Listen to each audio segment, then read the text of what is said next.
minute, it's like, what? Are you on? Yep. Okay. Hey, welcome to the studio. I'm David Austin with David, AustinGallery.com.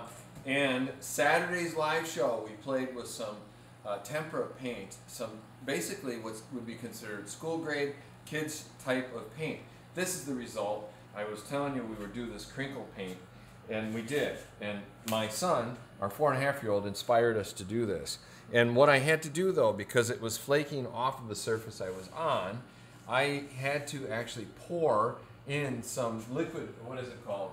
Glass. Where did it go? Natural glass, it's right there. Natural glass, where is it? Right behind you next to the box. Oh, there it is, natural glass from Spectrafix, yeah.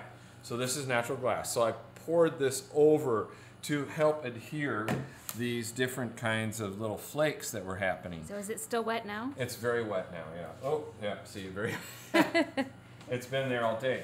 But the interesting thing is, where we had the tempera paint sticks and the paint was on there, it adhered. Here's a good example of some of that. So it was adhering. So the adhesive, there's an adhesive in the paint sticks, many of the paint sticks that are out there, the gouache or the tempera paint sticks, regardless if you get Brunsell or if you get Marabou or if you get whatever, I don't care, but actually Marabou doesn't have. Sargent Art does. They have the tempera paint sticks.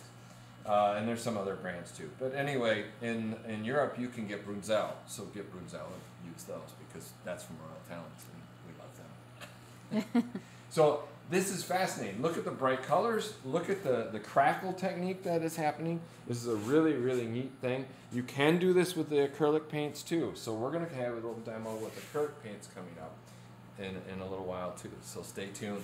Thanks for joining me. Quick. Bye-bye.